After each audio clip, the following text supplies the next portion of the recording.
கெட்டதுலயும் ஒரு நல்லதுன்னு சொல்லுவாங்க. மனசால ஒருத்தரை நினைச்சேனா உடலால இன்னொருத்தருக்கு எப்படி மனைவியா இருக்க முடியும்னு அழுது உருகினேன். அப்படிப்பட்ட ஒரு துர்ப்பாக்கிய நிலையில இருந்த கடவுள் தான் என்னை காப்பாத்தினாரு. நல்லபடியா அவர் குணமாகட்டும். அதுக்கு முன்னால என் உயிர் போயிடணும். கடவுளே, நினைச்சபடி வாழத்தான் முடியல, சாகவாவது விடு.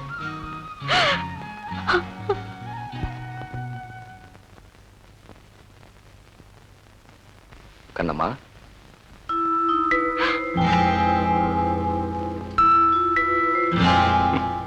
பாண்டி, நீயா இங்க எதுக்கு வந்த? நேத்து வந்த நீ இங்க 7-8 வருஷமா முதலாளிக்கு வலது கையா இருக்கிற என்ன பார்த்து இந்த கேள்வி கேட்கிற. கால வித்தியாசம்.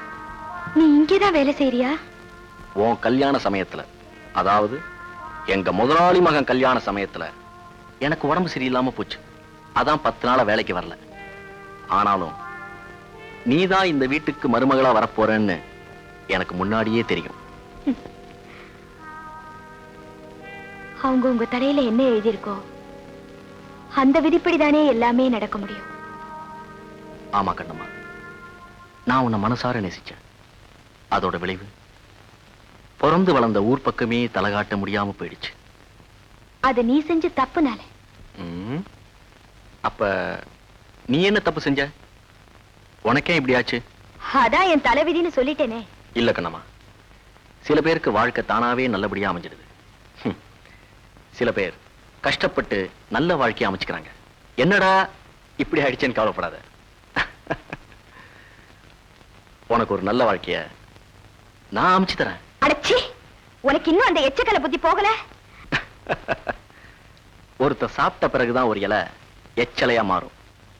தலைவாழை இலை போட்டு முக்கணிகளும் பரிமாறி வச்சிருக்கிற புது இலையில இன்னும் யாரும் சாப்பிடலையே, அது எப்படி எச்சலையாகும்? நிறுத்துவோம் அசிங்கமான பேச்ச. மறுபடியும் ஒரு தடவை நீ என்கிட்ட இந்த மாதிரி பேசினே, ஒரு நிமிஷம் கூட இந்த வீட்டுல நீ இருக்க முடியாது. உத்தரவு முதலாளியம்மா, கொஞ்சம் நிக்கிறீங்களா? ஒரு தரம் உங்களால ஊர் பக்கம் தலை காட்ட முடியாம போயிடுச்சு. இன்னொரு தரம் உங்களால என் வேலை போனாலும் எனக்கு சந்தோஷம் தான்.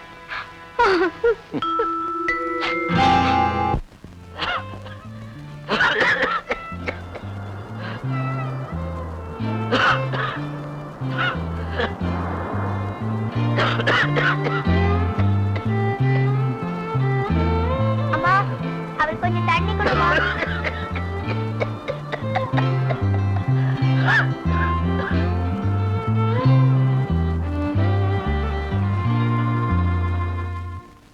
ஏம்பா, பாவம் அந்த பாண்டி மூக்கு மொழியுமா கொழு கொழுன்னு சும்மா சீம பண்ணி மாதிரி இருப்பான். அவனுக்கு உன் தங்கச்சிய கொடுக்க மாட்டேன்னு இப்ப என்ன ஆச்சு? இப்ப என்ன ஆச்சு? அவ சீமா வீட்டு மருமகளா இருக்காடா. உங்க பாண்டி டிரைவர் வேலை செஞ்சுட்டு இருக்கிற வீட்டுக்கு அவதாண்டா எஜமானி அம்மா. உங்க பாண்டி மாச சம்பளத்துக்கு அவகிட்ட தாண்டா கையேந்தி நிக்கணும். கிழிச்ச பணம் இருந்தா போதுமாப்பா, உன் தங்கச்சியோட தாலி நிலைக்க வேண்டாம். சும்மா கத்தாதப்பா. உன் தங்கச்சியோட புருஷனுக்கு மூளையில ஏதோ வியாதியாம். இன்னும் 3 மாசமோ 4 மாசமோ உயிரோட இருந்தா அதே பெரிய அதிசயமா. ஆமாப்பா, சந்தேகம் வந்தா உன் சம்பந்திட்டே போய் விசாரிச்சு பாரு. என்னங்க?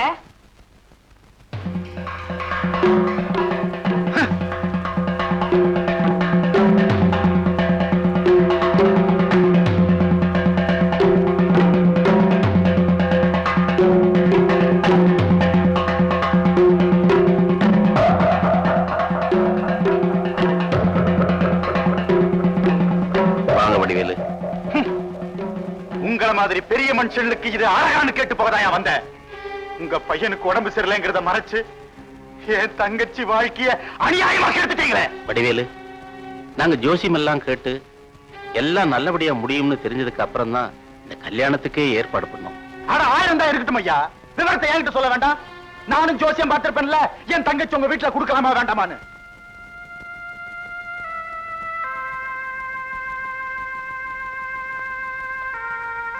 வடிவேலு கொஞ்சம் இப்படி வா. ம், கொஞ்சம் பொறுமையாரு. இப்போ நீ கலாட்டா பண்ணி என்ன புண்ணியம்? ஏன்பா பாண்டி, ஒரே ஊர்க்காரனா இருந்துகிட்டு விவரம் தெரிஞ்சும் என்கிட்ட ஒரு வார்த்தை சொல்லாம இருந்துட்டியே. நான் என் தங்கச்சி எப்படி எல்லாம் வளர்த்தேன் உனக்கு தெரியாதா? ஏதோ நடந்து போச்சு. பெரிய பெரிய டாக்டர்லாம் வச்சு கவனிக்கிறாங்க. சீக்கிரமே குணமாயிடும்பா. உன் தங்கச்சி கூப்பிட்டுமா? அவ முகத்தை நான் எப்படிப்பா பார்ப்பேன்? கடைசியில இப்படி ஆயிடுச்சு. ஏதாவது ஏடா கோடமா நடக்கட்டும், இங்க 2 கோயிலும் ஜாக்கிரதை.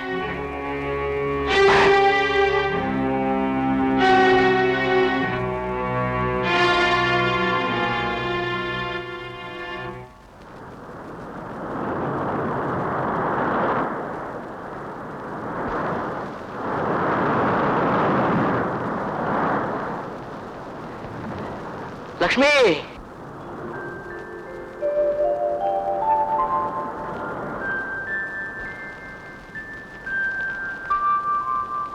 முத்து, இது என்ன கோலம்? சன்னியாசி மாதிரி. வந்த பாஸ்த உதவி தள்ளுறதாமா சன்னியாசியாக முடியும். என்னால் அது முடியலையே. லக்ஷ்மி, கண்ணம்மா நல்லா இருக்காளா? என்ன லட்சுமி? அதை ஏயா கேக்குற? உன்னையும் அவளையும் பிரிச்சு வச்ச விதி அதோட விடல, அதுக்கு மேலையும் பழி வாங்குது.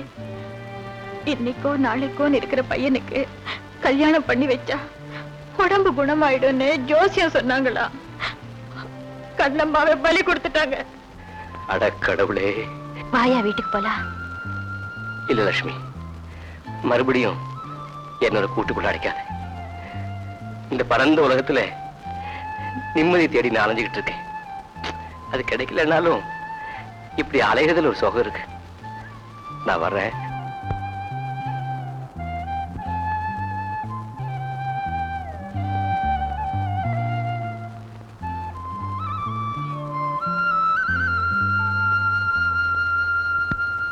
கல்யாணம் ஆனா பைத்தியம் தெளியுங்கிற கதையா போச்சு மாமா என் மகனுடைய நிலைமை. கவலைப்படாத சிங்காரம், எல்லாம் நல்லபடியா நடக்கும். ஆண்டவன் மேல பாரத்தை போட்டு வார வாரம் ஏழைகளுக்கு அன்னதானம் பண்ணு. அந்த புண்ணியம் உன்னை காக்கும். இன்னைக்கு யாரு வீட்டுல சாப்பாடு போடுறாங்கண்ணா? ஜமீன்தார் சிங்காரம் பிள்ளை வீட்டுலாண்டா. அவர் புள்ள இன்னைக்கே நாளைக்குன்னு இருக்கிறதுனால 1000 ஏழைகளுக்கு அன்னதானம் செய்கிறாராம். நாம அங்க போறாமா? வேண்டாம்ப்பா, நீ அங்க போறது அவ்வளவு நல்லது இல்லை. முத்தையாவை போனா தானே தப்பு. கண்ணம்மாவை பாக்குறதுக்காக 1000 பிச்சைக்காரங்கள் ஒரு பிச்சைக்காரனா போகலாமே. ஆமா.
நீங்களா இந்த கோலத்தை?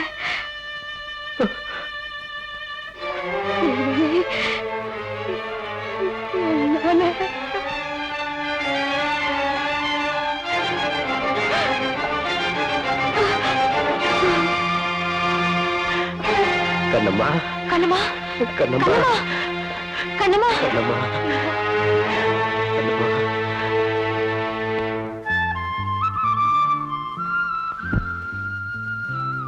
கண்ணம்மா, என்ன பண்ணுது? டாக்டர் கூட்டு வரட்டுமா? வேண்டாம் லட்சுமி, அவர் அந்த பிச்சைக்கார கோலத்துல பார்த்ததும் என்னால தாங்க முடியல.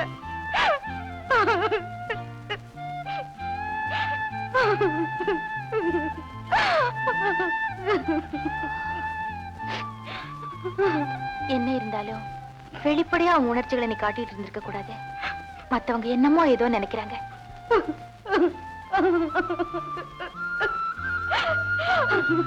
கண்ணம்மா, மனசை அமைதிப்படுத்திக்க, சூழ்நிலையை புரிஞ்சுக்க. நான் வேற என்ன சொல்ல?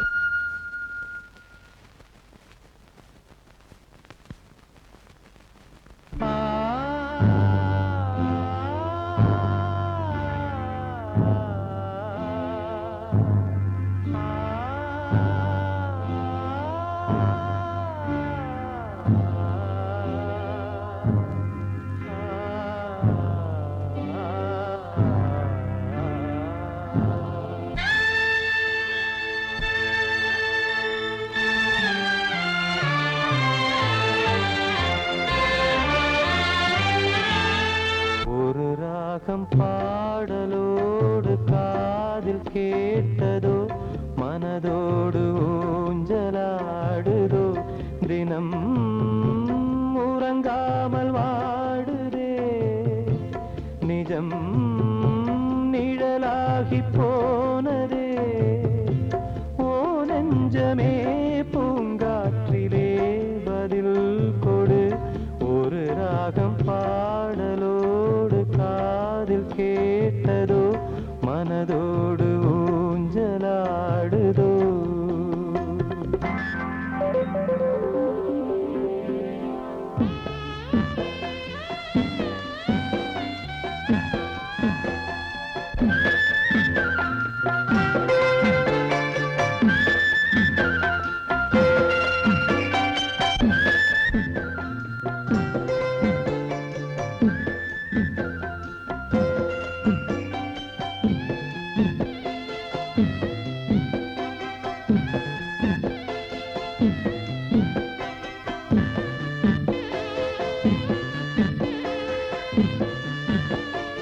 எங்கே சென்ற போதும் மனம் போல வாழ்க வாழ்க, ஏழை நெஞ்சின் பாடல் உனை சேர வேண்டும் வாழ்க. ஏழை எந்தன் பேராம், சோகம் எந்தன் ஊராம், ஊரை பார்த்து போகிறேன், அநாதையாக போகிறேன். என் உள்ளம் என்றும் உன்னை பாடுமே, ஒரு ராகம் பாடலோடு காதில் கேட்டதோ, மனதோடு ஊஞ்சலாடுதோ.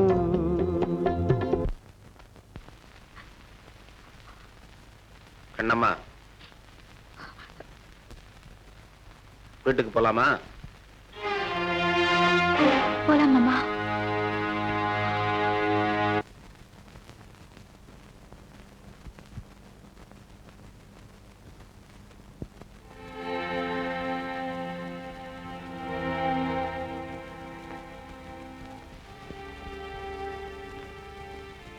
கூப்பிட்டீங்களா மாமா?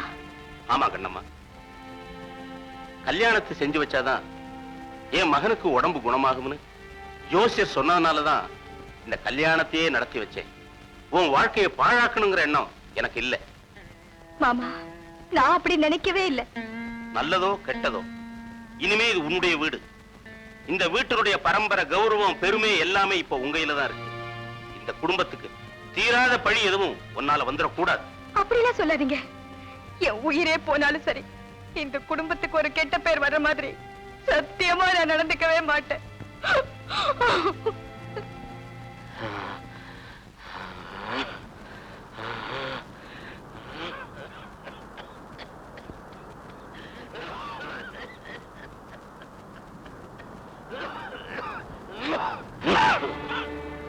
முத்து,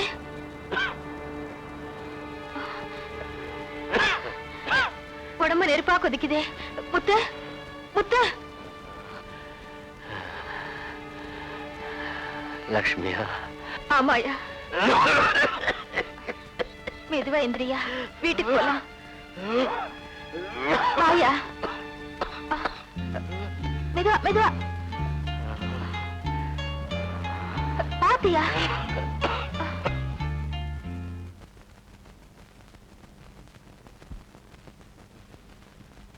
கடுமையான காய்ச்சலம்மா. பாவம் இந்த புள்ள. பேசாம அந்த வடிவேலு இதுக்கும் கண்ணம்மாவுக்கும் கல்யாணம் பண்ணி வச்சிருந்தா எவ்வளவோ நல்லா இருந்திருக்குமே. நீ கொஞ்சம் சும்மா இருமா. வைத்தியா, உயிருக்கு ஆபத்து இல்லையே? அதெல்லாம் ஒண்ணும் இல்ல, கவலைப்படாதீங்க. இப்போ ஒரு பொடி தர்றேன், அதை 3 வேளை கொடுங்க. கொஞ்சம் மருந்து எழுதி தர்றேன், அதை டவுன்ல போய் வாங்கிட்டு வந்துருங்க. புதுசா மருந்து அரைக்கணும், குணப்படுத்திடலாம்.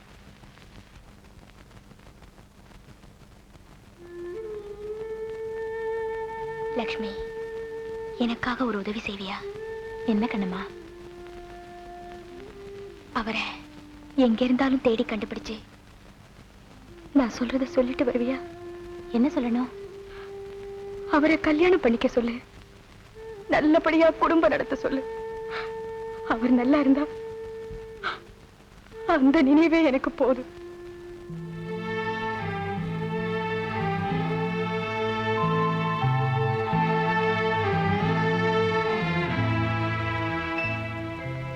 கண்ணம்மா, அவரை நீ எப்ப மறக்கறியோ அப்பதான் உனக்கு நிம்மதி.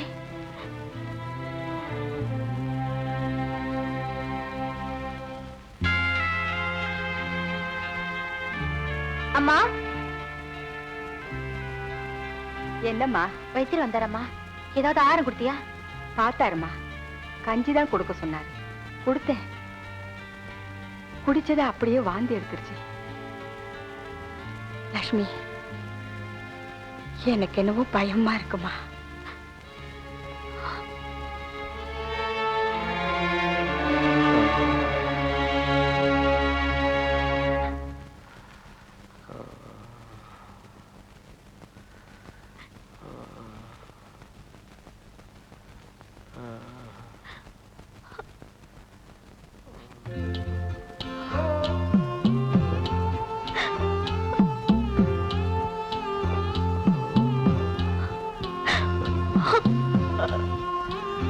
கண்ணம்மா,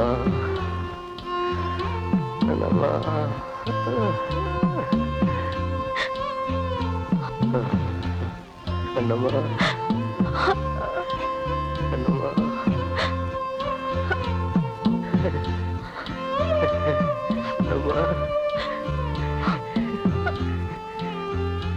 கண்ணம்மா, கண்ணம்மா, கண்ணம்மா,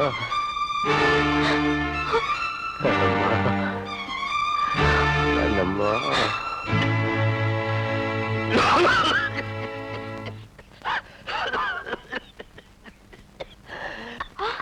முத்து, முத்து, முத்து, ஐயோ, தம்பி, முத்து, என்னப்பா பண்ணுது? தம்பி, முத்து. ஐயோ, மூக்குல இருந்து ரத்தம் வருதுமா, போய் வைத்தியரை கூட்டிட்டு வா.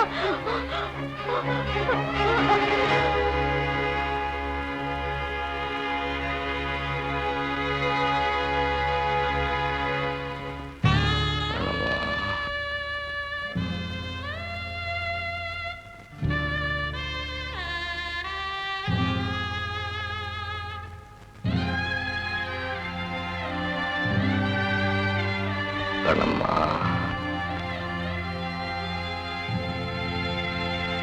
கண்ணம்மா, கண்ணம்மா, கண்ணம்மா.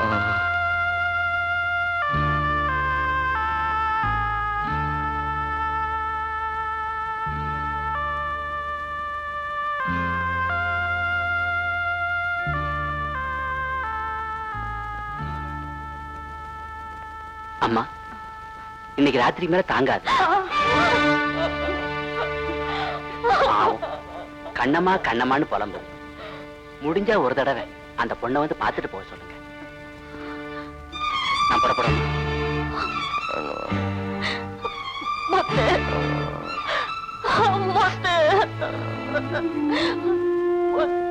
லக்ஷ்மி, நம்ம கையில என்னம்மா இருக்கு?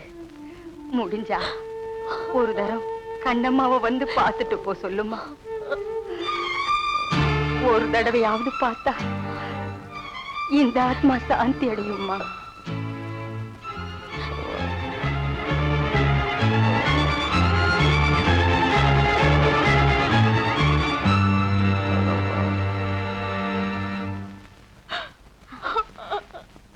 லட்சுமி, ஏன் அழுற? கண்ணம்மா, அவரு முத்து உயிருக்கு போராடிட்டு இருக்காரு.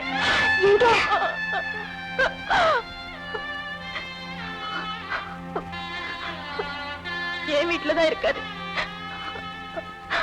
அது நான் உன்கிட்ட சொல்லல.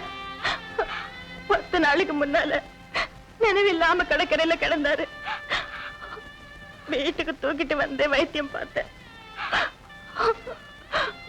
ஒரு பிரயோஜனமும் இல்ல. லட்சுமி, ஒரு வார்த்தை கூட நீ என்கிட்ட சொல்லலையேடி. அது சொன்னா உன் துன்பம் அதிகமாயிடுமேனுதான் மறைச்சேன். எனக்கு ராத்திரிக்கு மேல தாங்காதுன்னு வைத்தியம் சொல்லிட்டாரு. லட்சுமி, அவர் நினைவில்லாம கண்ணம்மா கண்ணம்மான்னு உண்மையே நினைச்சு புலம்பிக்கிட்டு இருக்காரு. சாகிறதுக்கு முன்னால ஒரு தடவையாவது உன்னை பார்த்தா அவருடைய கடைசி ஆசை நிறைவேறும், ஆத்மா சாந்தி அடையும். ஊட்டிக்கிட்டு வாடின்னு அம்மா சொன்னாங்க. கடவுளே, நான் எப்படி இங்க இருந்து போவேன்?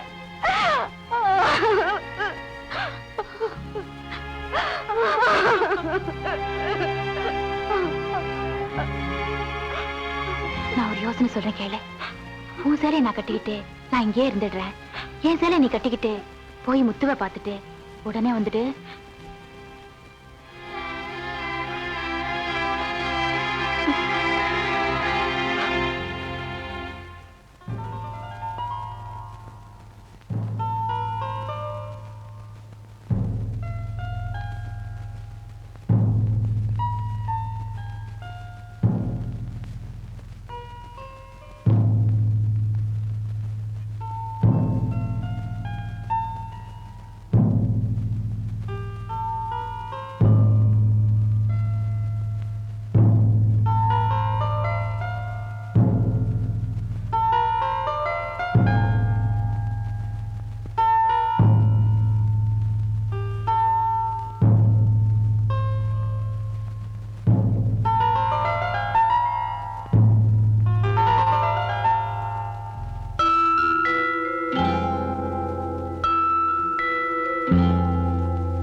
அம்மா,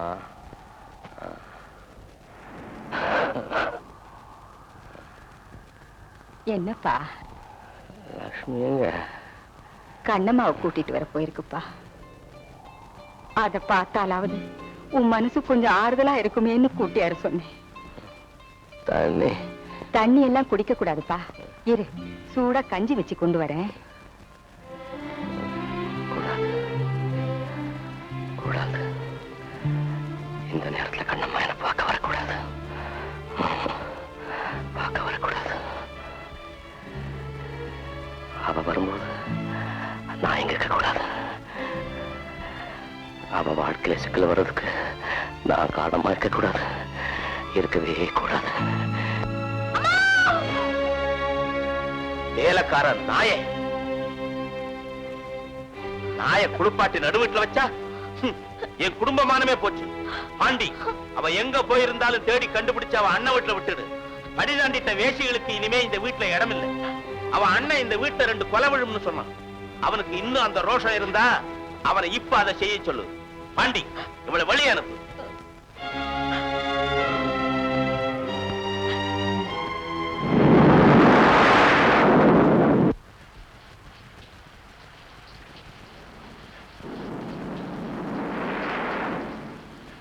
வா கண்ணம்மா. அவர் எங்க? இங்கதாம்மா கட்டில படுத்திருந்தது.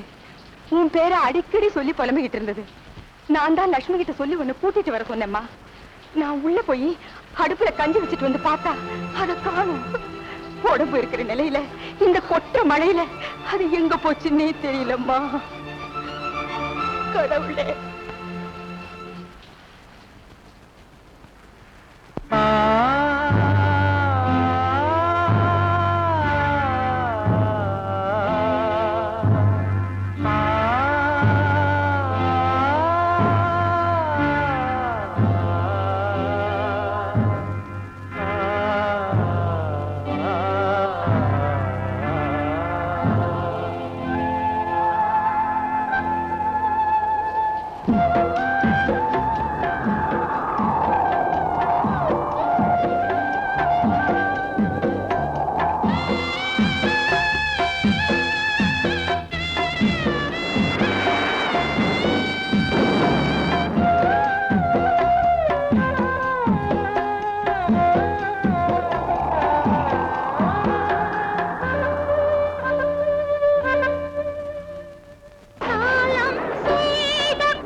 உடம்பு இந்த நிலையில இருக்கும்போது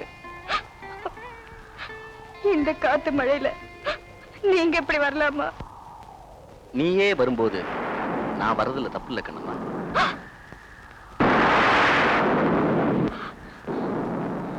நீயா? ஆமா, படி தாண்டி வந்துட்ட உன்ன மறுபடி வீட்டுப்படி ஏறக்கூடாதுன்னு சொல்லிட்டார் முதலாளி. இனி எங்க போற? எங்கேயோ போறேன், வழிய விடு. இனிமே உனக்கு ஒரே வழிதான் கண்ணம்மா. நான் சொல்றது கேளு, பேசாம என் கூட வந்துரு. நீ இல்லாம எனக்கு வாழ்க்கையே இல்லை. உன்னை என்னால தூக்கத்துல கூட மறக்க முடியல. உனக்கும் வேற கதி இல்லை. அந்த பிச்சைக்காரன் பின்னால போய் என்ன சுகத்தை காண போறேன்? நான் சொல்றது கேளு. அடச்சி, இன்னொருத்தன் பொண்டாட்டி தெரிஞ்ச பிறகு இப்படி பேச உனக்கு வெட்கமா இல்ல? இன்னொருத்தன் பொண்டாட்டியான நீ கள்ளக்காதலனை தேடி மாறு வேஷத்துல போறதை விட நான் செய்யறது தப்பு இல்ல. அறிவு கிட்டவனே, சாகும் தருவாயில இருக்கிற ஒருத்தரை கடைசி முறையா ஒரு தரம் பார்க்க வந்ததுல எந்த விதமான கள்ளத்தனமும் இல்ல. போதையிலையும் காமத்திலையும் புத்தி இழந்த உனக்கு உண்மையான அன்புன்னா என்னன்னு தெரியாது. உன்கிட்ட என்ன பேச்சு?